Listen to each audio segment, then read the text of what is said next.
Doesn't seem to matter and it doesn't seem. So I have something that I have to get off my chest, right?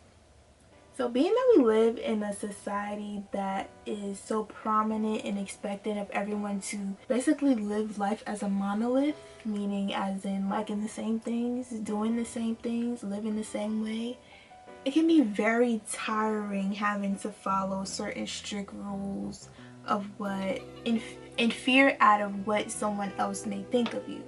Now, being that I'm still young and I'm still learning, and I've observed this from like a few years ago, this fact hasn't affected me as much as it would have if I didn't correct it at a young age. But it kind of makes me think about everyone who didn't recognize it, or they weren't bold enough to go against the grain and to go against what everyone else around them was doing. We live in a society that hates to see anyone going outside of the norm, and those who hate it are in all kinds of places of leadership and all kinds of places of influence, whether that be teachers in school, preachers in the church, whether that be someone's parents, someone's friends.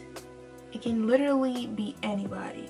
I feel like everyone knows a certain individual who is super duper judgmental. A lot of us take on the toll of being insecure because of their influence, because like I said, there's people who are teachers, preachers, our parents, our grandparents, anybody. It can literally be anybody, and because of that influence that was instilled in a person from a child, it can make the child grow up to be a bit insecure. All this brings me back to my point of saying that comparison kills creativity.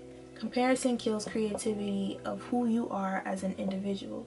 Comparison kills creativity of the mind. Comparison kills creativity of the body and the spirit. So when we grow up and we start to see the way that other people are living and the things that they are doing, especially if we have a similar demographic to them and similar background, and we feel like we aren't on the same level as them, or like we aren't the same stage of life that we think we should be, that's when we begin to compare ourselves to them.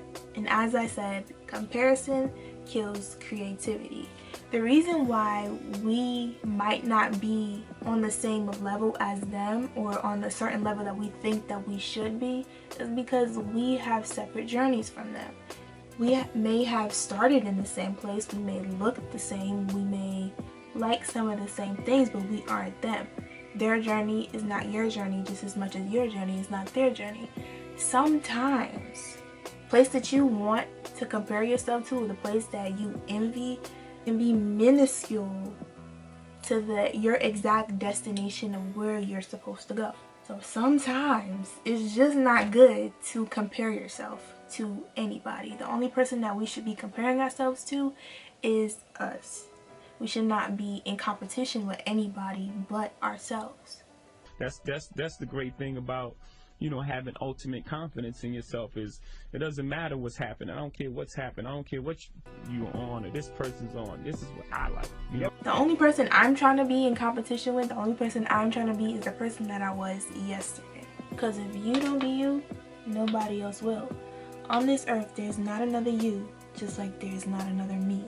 We all have our own separate DNA. We all have our own separate journey. We all have our own separate things that we like. We all have our own separate ideas. We all have our own separate destinies. So the only person who could be you is you. Just as much as the only person who could be me is me. Someone can dress like me. Someone can try to talk like me. But can they really be me? Never. So with that being said, stop comparing yourself to others, because it just kills your own creativity. Thank you for watching. Oh, and don't forget to check out my website, thevisiani.com. Our brand slogan is Vision of a Butterfly, Faith of a Lion. This is all designed to encourage personal evolution. Thank you.